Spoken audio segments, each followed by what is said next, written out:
नमस्कार डीएलएड साथियों, आज के जो आपका पेपर है बाल विकास का, उसका संपूर्ण हल और सबसे सटीक उत्तर मैं आपके लिए लेके आया हूं।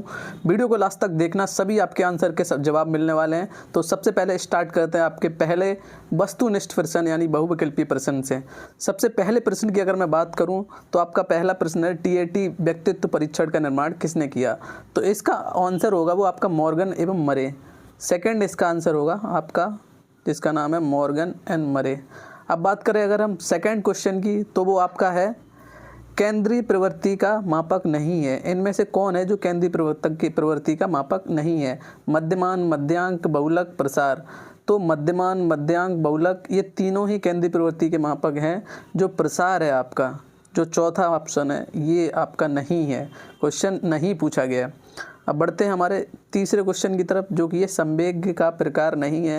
ये काफ़ी सरल क्वेश्चन रख दिया उन्होंने। ध्यान, प्रेम, क्रोध, भय। ये प्रेम, क्रोध, भय ये तीनों संवेग हैं। ध्यान आपका यहाँ पे सही आंसर हो जाएगा कि ध्यान संवेग का प्रकार नहीं है।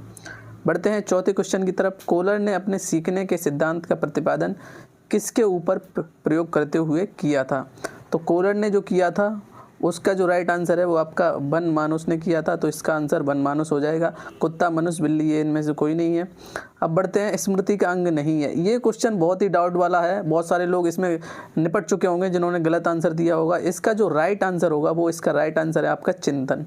थर्ड, सीखना, धारण और पहचान ये तीनों अंग हैं और जो अंग नहीं है वो आपका चिंतन। तो इस तरीके से ये आपका पांचवा क्वेश्चन है। अब बढ़ते हैं छठवें क्वेश्चन की तरफ।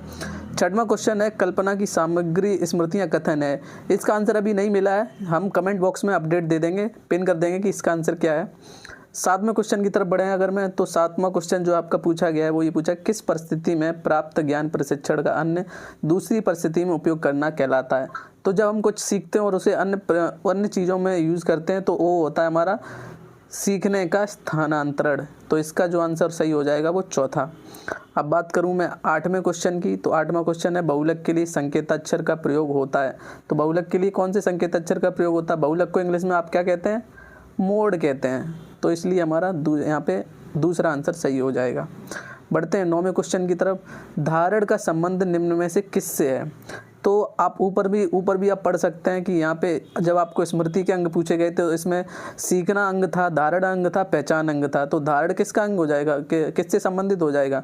तो वो आपका सीधा क्वेश्चन बन रहा है कि स्मृति से संबंधित हो जाएगा। तो यहाँ पे भी ऑप्शन दिया गया है कि धारण का संबंध किससे है, निम्न में से किससे संबंध है। तो आपका आंसर क्या हो जाएगा, चौथा है। इस क्वेश्चन में भी बहुत सारे बच्चों ने गलत किया होगा, ये स्मृति आपका चौथा आंसर सीधा सही बन जाएगा। अगर 10वें की बात करूँ, निम्न में से गेस्टाल्ट सिद्धांत क्या है।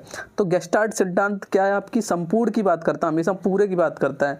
तो इनमें से जो पूरा करने का जो काम करता है वो अंतर्दृष्टि सिद्धांत, पूर्णता की जो बात करता है वो आपका अंतर्दृष्टि सिद्धांत। ये 10वें का दूसरा आपका बिल्कुल सही आंसर हो जाएगा। अगर बात करूं मैं 11वें क्वेश्चन की, प्रेरणा का तात्पर्य सजीव प्रयास है। तो इसका भी आंसर अभी हमें नहीं मिला है, प्रेरणा का तात्पर्य सजीव प्रयास है। इसका आंसर जैसे ही हमें मिलेगा हम आपको कमेंट बॉक्स में अपडेट कर देंगे। ये 2 क्वेश्चन वो अभी रह गए हैं आपके, जो मैं कमेंट बॉक्स में बता दूंगा। अब बढ़ते हैं हमारे यहाँ पे 12वें क्वेश्चन की तरफ। सामान्यीकरण सिद्धांत के प्रतिपादक कौन है। ये क्वेश्चन काफ़ी कठिन था। सामान्यीकरण सिद्धांत के प्रतिपादक आप में से बहुत सारे पढ़ के नहीं गए, स्किनर आंसर लगाया इस बच्चे ने, लेकिन इसका जो राइट आंसर होगा वो आपका CH जड़ होगा। दूसरा आपका एकदम 100% CH जड़ इसका राइट आंसर है। अगर 13वें क्वेश्चन की तरफ चलें तो रोसा स्याही धब्बा परीक्षण में कुल कार्ड की संख्या होती है। ये क्वेश्चन काफ़ी सरल था। इसका जो आंसर होगा वो आपका सीधा 10, तीसरा आंसर आपका सही हो जाएगा। अब बढ़ते हैं व्यक्तित्व परीक्षण की आत्मनिष्ठ विधि है। तो व्यक्तित्व परीक्षण की अगर आत्मनिष्ठ विधि की बात करें तो समझाती ये आत्मनिष्ठ नहीं है, ये प्रक्षेपी विधि भी नहीं है, और प्रोसेसिंग अंतर्बोध परीक्षण ये प्रक्षेपी विधि है, कहानी पूर्ति विधि ये भी नहीं है। तो इसका जो राइट आंसर हो जाएगा वो जीवन इतिहास विधि। चौथा इसका एकदम करेक्ट आंसर हो जाएगा। जो प्रेरक सीखे जाते हैं उसे कहते हैं। जब हम कोई चीज़ सीखते हैं अपने आप से, तो जब वो अनुक्रिया होती तो किसके कारण होती, वो अर्जित हम करते हैं प्रेरक। तो इसका जो राइट आंसर हो जाएगा वो आपका दूसरा हो जाएगा। यहाँ पे दूसरा ऑप्शन एकदम करेक्ट है। तो ये आपके सारे सॉल्व हो गए बहुविकल्पी प्रश्न, जो 1 से लेकर 15 तक वो मैंने सारे आपको बता दिए, एक एक करके आप देख सकते हैं। अब बढ़ते हैं हम अपने अति लघु उत्तरी प्रश्न की तरफ।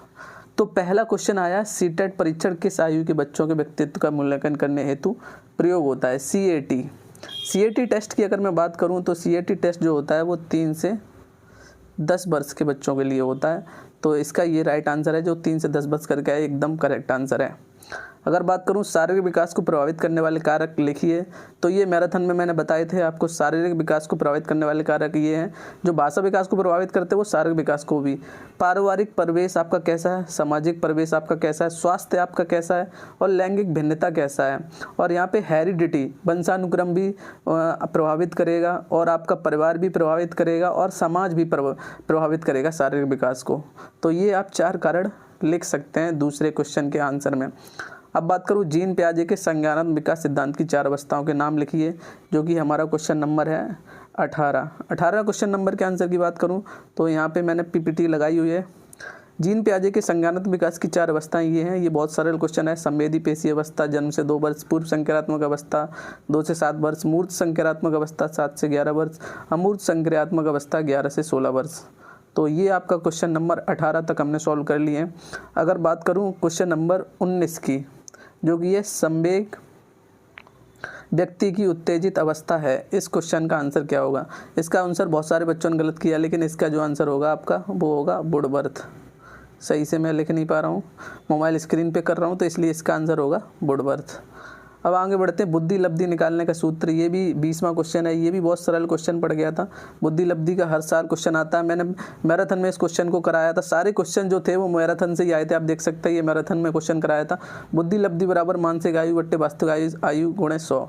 तो ये अगर आप मैराथन देख के जाते, अभी भी यूट्यूब पर पढ़िए, उसमें सब कुछ सिर्फ 1.5 घंटे की क्लास में मैंने सब कुछ पढ़ाया है। तो 20 तक हमने सोल्व कर लिए। अगर अब बात करें हम 21वें क्वेश्चन की, तो बिने साइमन बुद्धि परीक्षण कब बनाया गया? तो इसका आंसर हो जाएगा आपका बिने साइमन बुद्धि परीक्षण का जो आंसर है वो आपका 1905। बहुत सारे लोग 1904 भी करके आए होंगे, लेकिन इसका जो राइट आंसर होगा वो 1905 राइट आंसर होगा। व्यक्तिगत मापन की कोई 2 प्रक्षेपी विधियों के नाम लिखिए। तो व्यक्तिगत मापन की 2 प्रक्षेपी विधियां भी मैंने पढ़ाई थी, आपको दिखा देता हूं मैं आपको। मैराथन में मैंने सब कुछ आपको पढ़ाया हुआ है। तो व्यक्तिगत मापन की प्रक्षेपी विधियों की बात करूं तो ये देखिए, रोसा स्याही धब्बा परीक्षण है यहाँ पे, और प्रासंगिक अंतर्बोध परीक्षण है जिसे टेट परीक्षा बोलते हैं, बालकों का अंतर्बोध परीक्षण जिसे सीएटी टेस्ट बोलते हैं, रोसा स्याही धब्बा परीक्षण। ये 4 इनमें से कोई भी 2 आप नाम लिख सकते थे। व्यक्तिगत मापने की प्रक्षेपी विधियाँ ये हैं।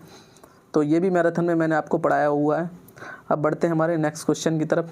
कितने क्वेश्चन हमने सॉल्व कर लिए हैं? यहाँ पे हम पहुँच चुके हैं 22वें क्वेश्चन तक। अब बात करते हैं हम 23वें क्वेश्चन की, जो कि है थार्नडाइक। 23वां क्वेश्चन है, थार्नडाइक द्वारा प्रतिपादित सीखने के 3 मुख्य नियम बताइए। ये भी क्वेश्चन बहुत ही सरल आया था। इसमें तत्परता का नियम है, अभ्यास का नियम है। इसका भी आंसर मैं आपको बता देता हूँ। 23वें क्वेश्चन का जो आंसर आपका होगा वो है थार्नडाइक, तत्परता का नियम, प्रभाव का नियम, अभ्यास का नियम। ये क्वेश्चन भी मैंने मैराथन में आपको कराया था। ये आपको लिख के आ सकते थे सीधा। अब बढ़ते हैं हमारे 24वें क्वेश्चन की तरफ। 24वां क्वेश्चन हमारा है, अभिप्रेरणा की परिभाषा बताइए। तो अभिप्रेरणा की परिभाषा की अगर मैं बात करूं तो वो भी मैंने आपको मैराथन में कराई है। देखिए अभिप्रेरणा की परिभाषा भी आएगी मैराथन में। ये मैराथन के स्क्रीनशॉट मैंने लिए हैं। ये आ गई अभिप्रेरणा, ध्यान एवं रुचि, तीनों की परिभाषा यहाँ पे दी गई है। लेकिन पहले मैंने अभिप्रेरणा पढ़ाया। अभिप्रेरणा प्राणी के भीतर एक ऐसी सामान्य अवस्था है जो लक्ष्य निर्देशित व्यवहार उत्पन्न करती है। प्रौढ़ों आवश्यकताओं एवं इच्छाओं के उत्पन्न है एक कल्पित अवस्था होती है। तो आप देख सकते हैं प्रेरणा की मैंने डेफिनेशन बहुत अच्छे से आपको करा रखी है मैराथन से। अब बढ़ते हैं हमारे नेक्स्ट क्वेश्चन की तरफ, जो कि है स्मृति के 4 अंग कौन कौन से हैं। स्मृति के 4 अंग इसी क्वेश्चन में, ये आपका ऑप्शन में भी आया और ये अति लघु में भी आया। तो स्मृति के 4 अंग हैं वो मैं आपको अभी बताता हूँ। स्मृति के जो 4 अंग हैं उसका भी मैंने स्क्रीनशॉट लिया हुआ है यहाँ पे। स्मृति के जो 4 अंग हैं वो सीखना, धारणा, पुनः स्मरण और पहचान, जिसमें 3 तो ऑप्शन में आपको दिए गए थे। सीखना दिया गया था, जो ऑप्शन क्वेश्चन है उसमें सीखना दिया गया था, धारणा दिया गया था और पहचान दिया गया था। बस पुनः स्मरण की जगह यहाँ पे उन्होंने क्या लिख दिया था, यहाँ उन्होंने चिंतन लिख दिया था। तो चिंतन आपका गलत था, इसलिए चिंतन गलत था। मैंने आपको बता दिया सीखने जो स्मृति के वो कौन कौन से अंग हैं, तो आप समझ गए होंगे। अब बढ़ते हैं नेक्स्ट क्वेश्चन की तरफ। हमारे पेपर थोड़ा जल्दी सॉल्व करवाएंगे हम, क्योंकि मुझे कहीं जाना है। और अब बात कर लेते हैं 26वें क्वेश्चन की, जो कि है मध्यमान ज्ञात करने का सूत्र। ये सबसे सरल क्वेश्चन है। इसमें मध्यमान आपको निकालना है। मध्यमान का फॉर्मूला बचपन से आप पढ़ते चले आए हैं।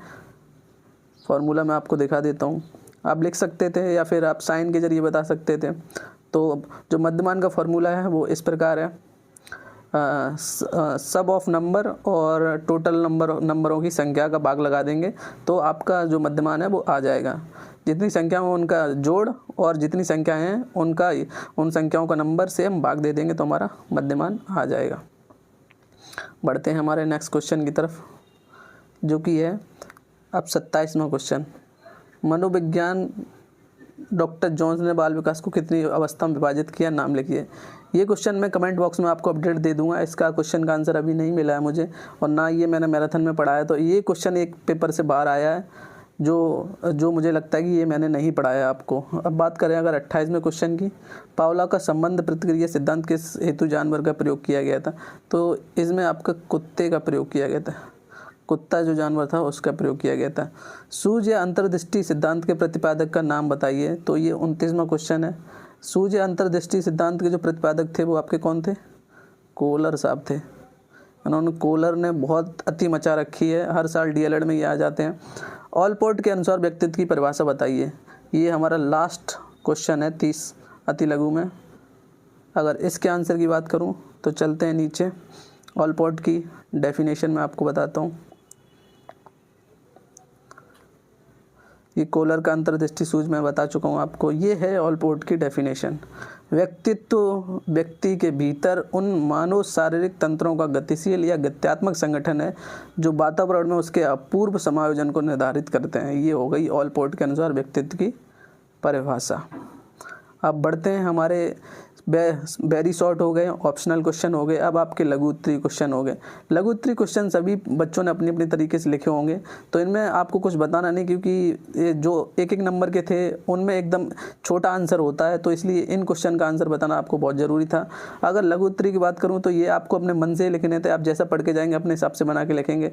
तो जैसे कि 31 क्वेश्चन है, ये आप अपने हिसाब से करके आए होंगे। 32वें क्वेश्चन की बात करें, सीखने के पठार के कारण क्या है, कि सीखने में आप क्यों नहीं सीख पाते हैं, क्या क्या कमी आती, तो उसमें बहुत सारी कमी आ सकती। पारिवारिक कमी है, आर्थिक स्थिति के कारण हो सकते हैं सीखने में पठार, और रुचि नहीं हो सकती उसमें ये, और इन्हें दूर करने के उपाय बताइए। तो दूर करने के उपाय में सबसे पहले हम बच्चे को पारिवारिक स्थिति उसकी जानने की कोशिश करेंगे, उसकी रुचि जिस सब्जेक्ट में हो, जिस विषय में, वो करने का प्रयास करेंगे।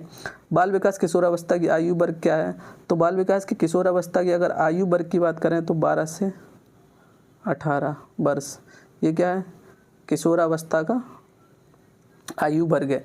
विशेषता की बात करें तो स्टैनले हॉल, यहाँ पे स्टैनले हॉल ने आपको बताया है कि ये बड़ा स्टैनले हॉल ने बताया है ये बड़ा तनाव का काल होता है। ये इसकी विशेषता लिख सकते हैं बाल विकास की। इसमें बाल विकास में किशोरावस्था में जो बालक होता है वो बार बार अपने आप को मिरर में देखता है, शीशे में देखता है, अपने आप को संभालता है, और ये जो काल होता है बड़ा उत्तेजित करने वाला होता है। तो ये विशेषताएँ आप लिख सकते हैं। बुद्धि परीक्षण किसे कहते हैं, जो हमारा 34वां क्वेश्चन है। अगर बुद्धि परीक्षण की बात करें तो आपके जो मानसिक विकास का जो विकास हो रहा है वो किस गति से हो रहा है, ये जानने के लिए हमें बुद्धि परीक्षण की आवश्यकता पड़ती है, तो इसे बुद्धि परीक्षण हम कहते हैं। यह कितने प्रकार का होता है, यह काफ़ी प्रकार आप लिख सकते हैं, जैसे कि साइमन बिने बुद्धि परीक्षण एक तो होता है, साइमन बिने जिसे 1905 में प्रतिपादित किया, साइमन बिने बुद्धि परीक्षण। स्टैनफोर्ड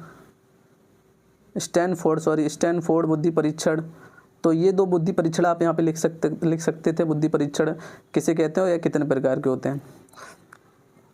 अगर अब मैं बात करूँ यहाँ पे तो ये आपके 34 क्वेश्चन मैंने यहाँ करवा दिए। पूरा पेपर तो नहीं सॉल्व करवाया, लेकिन जो आपके जो मेन थे वो मैंने आपको सॉल्व करवा दिया। आई होप आपके लिए ये क्लास बहुत इंपॉर्टेंट रही होगी।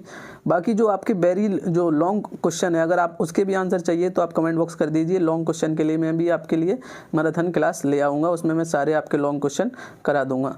इस वीडियो में इतना ही। अगर आपको ये वीडियो जरा है भी हेल्पफुल लगा तो इस वीडियो को लाइक ज़रूर कर दें और साथ ही चैनल को सब्सक्राइब कर लें, क्योंकि सभी क्वेश्चन के जो आंसर हैं आपको इस चैनल पर मिलने वाले हैं, सभी पेपर्स के। फिलहाल इस वीडियो में इतना ही। मैं बोलता हूँ एक और फ्रेश वीडियो में, तब तक के लिए बाय बाय।